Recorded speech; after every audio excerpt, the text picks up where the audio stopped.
Hi there, so today I'm looking at the Sidi Goretex Adventure 2 boot.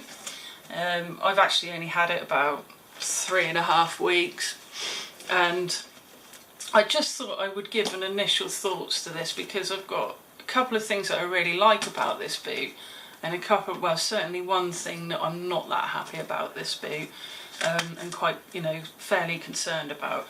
And in fact, just for the record, so you can see, in case I need it as evidence, here is my receipt and on there is the date that I bought them. Okay, so I got them from a place called Gear Change Online. I used that company before, but they were an awesome company. I bought them online on the Saturday night. They'd arrived by special delivery on a Tuesday.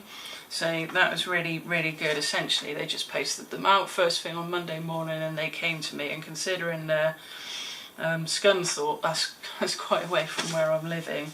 So really impressed with the seller there.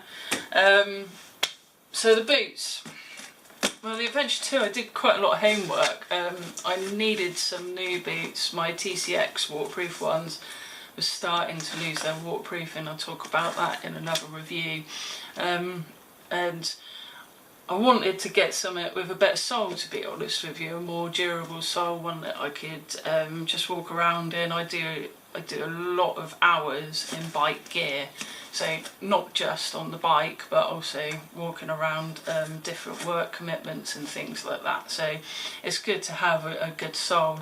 And one thing that I did like about these is they've got a decent sole, like it is just genuinely a normal boot tread pattern going on there.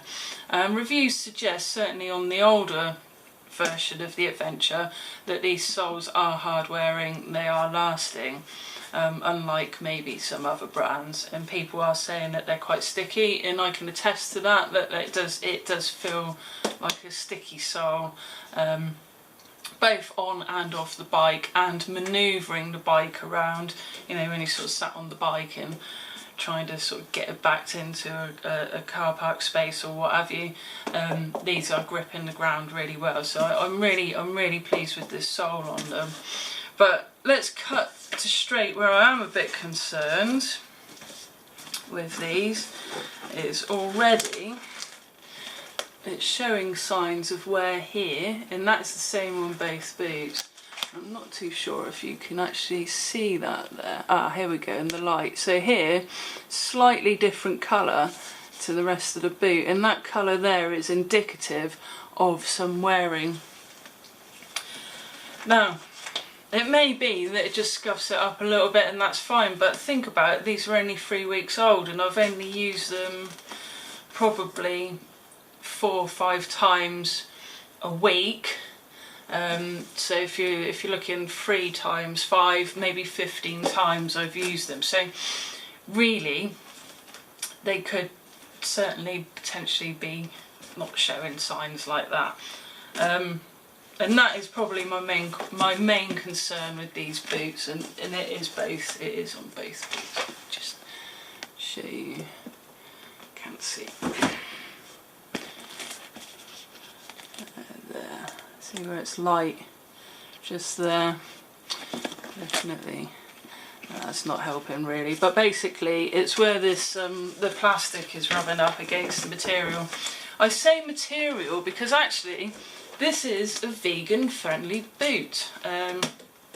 So for everyone out there who's vegetarian, vegan, maybe just concerned about the use of animals and things like that for clothing, then this is entirely animal free as far as I can find out. Am I a vegan, vegetarian? No, but it's just something that popped up in my research process. The material is called microfiber, and apparently it's stronger, it's more durable, it's more waterproof than leather. We will see. I'm quite a die-hard leather sort of person. I like leather. I know that it's durable. Obviously it's a material that I actually know works, and I could scuff it up. Whereas this, I'm not too sure. It would be interesting to see maybe in 6 months' time how these are lasting. Another thing with this material is I'm not sure that it's that heat proof. So I've got a BMW GS 1200. The centre stand comes up quite high on it, and as I was putting my foot in there, it scrapes against the one of the exhaust pipes. The exhaust pipe is hot because I'd just come back, and there is just a tiny mark here where it touched the hot pipe. Leather is quite heat resistant. I'm not too sure that this is actually that heat resistant. So again, that's another concern of mine. Now I'm very aware when I put the bike on the centre stand not to touch the pipe. But again, it is something that, you know, you might be tired, you've had a long ride, you're a bit cold, damp, wet, whatever. Last thing you really want to be thinking about is exact foot placement just to miss the exhaust pipes. Just something to bear in mind there. So good bits with this boot. Well, as you can see, if I show you, I'm doing reviews on a bad weather day, and we have had snow, ice, strong winds, very inclement weather for the last probably even 3 weeks, but certainly the last 10 days have been pretty harsh. This is the first day I've not rode my bike. I have been riding it in some snow, but not as deep as this, certainly not as blizzardy as this. The visibility is quite bad out there actually.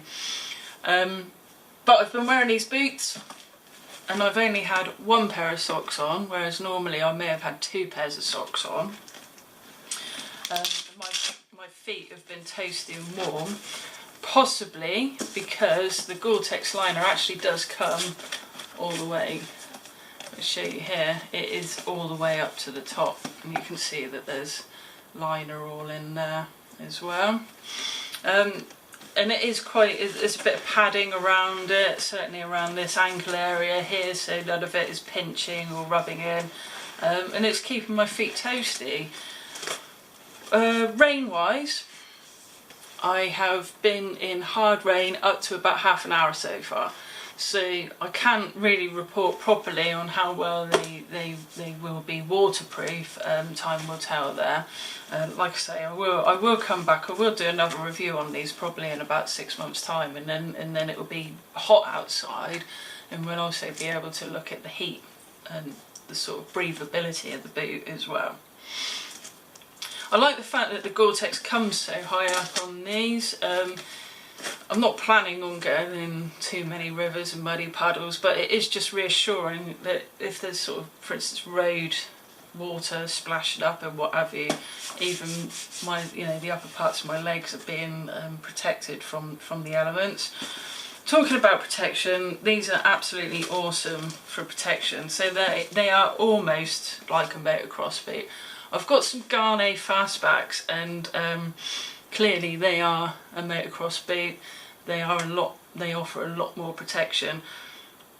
Whereas these are a nice mix actually between road boot and protection. I feel that I would happily go down green lanes on my GS wearing these, and I would feel protected. However, I probably wouldn't take, say, like a CR250 or 500 motocrossing in them. I just don't feel that they would be quite up to it there. Here, there is a pivot here and a pivot here. This twin pivot system is brilliant. It means the boots are comfortable practically straight out the box. I'll come to the box and the packaging in a minute. So there's a little bump stop here to stop over flexion as well if you do come off, and they will flex forward, but again, with all these done up, you're not going to get too much flexion. So my ankle feels really comfortably secure in here, and there's absolutely no sideways movement. It is just a little bit of forward and back. Out the box they were comfortable, I'd say within 2 days. even the first ride wasn't too bad actually. I had to get used to the higher toe box here, the slightly different placing, say for instance for the gears, but other than that I was moving my ankle up and down for the gears and the brake quite fluidly. Walking around took a little bit longer. Here what's useful is the stretchy bit.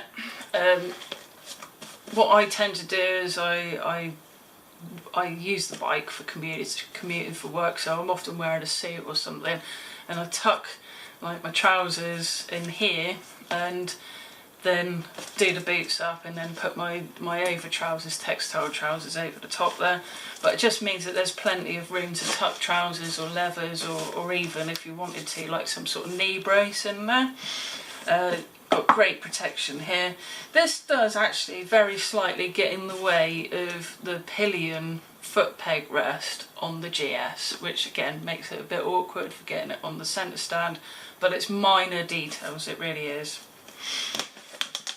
Fully adjustable straps here, and to adjust them, if I just show you, to adjust them it's dead simple, but they do hold in place. Look, you see I'm got a good tug. If you just pop it out, and pop it out both sides, let me just, bit of an awkward angle there, pop it out both sides and then they slide through. And what you can do is there we go. It's a bit stiff, you want it, clearly you want it a bit stiff, don't you, for to know that they're not just going to fall apart, but there we go. So there's full adjustment, and it is like a micrometer adjustment system going on here, sort of about 2 mil at a time. The actual clasp system on these, I do really, it's very simple. It's going to be easy to clean in the mud. Literally just slide it in here and then clasped. Very easy to get on and off. Velcro at the top, nice big Velcro patch there, so you know, if you're wearing say like a knee brace or something, you don't have to have it. You can have it tight, you can have it loose, and there's quite a big hole actually for getting your foot into and your gear into, and that is nicely padded and nicely lined all the way down through here. So, am I happy with these boots? Yeah, I am, definitely. I got them for about 80 quid cheaper than retail. Certain places are doing deals on them at the moment. Also look out for deals on the older one, which is just the Adventure, the plain Adventure. The plain Adventure's got a little less Goretex in it, it only comes up to about here, and I don't think it has the twin pivot on the ankle, and actually for me that was a deal breaker, that twin pivot, because I know from my Garde fastbacks it does make such a difference to the comfort of the boot.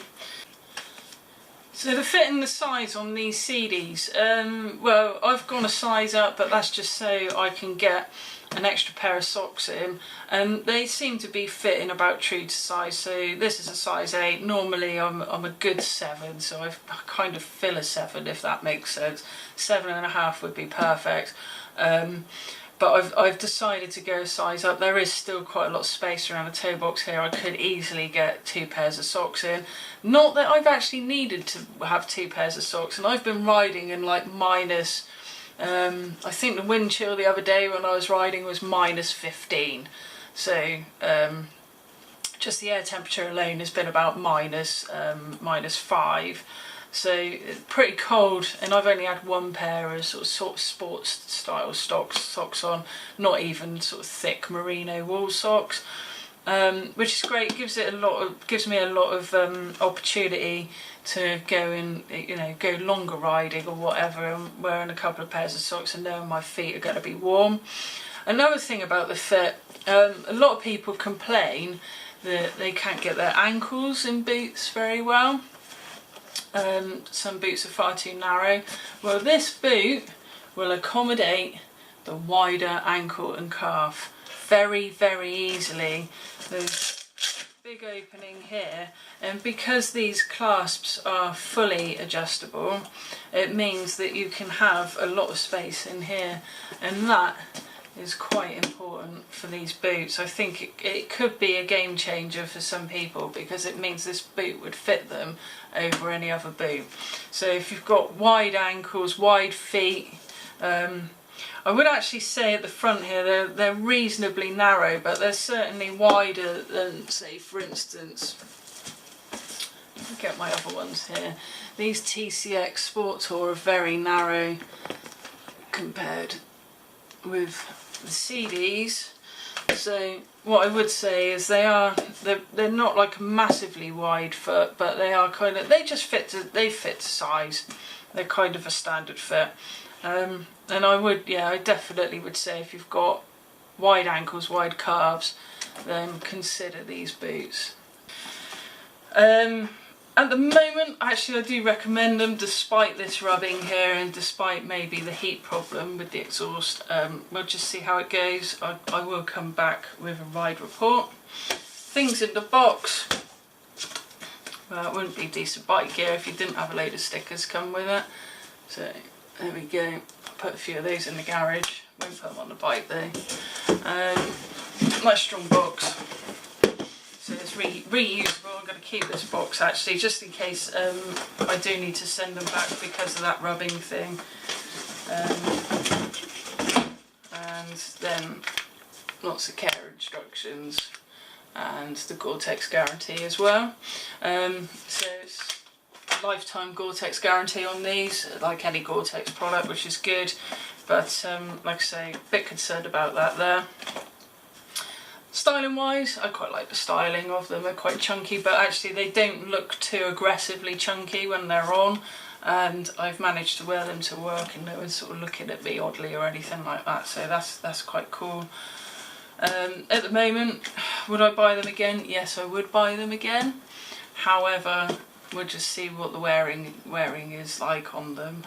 Do many miles on many. It's not just the GS I got. I've also got K75, R1100, crosser bikes and so on. So it will be interesting just to try these on the different bikes and see how they go. At the moment, I've only tried it on the 75 and the GS. 75, yeah, perfectly comfortable. Worked with all the levers and everything just fine. So far I'm really happy with these. I guess it's kind of like an understated style, but with lots of protection as well. And what I'll do is just review them again in 6 months' time and tell you what I'm thinking then.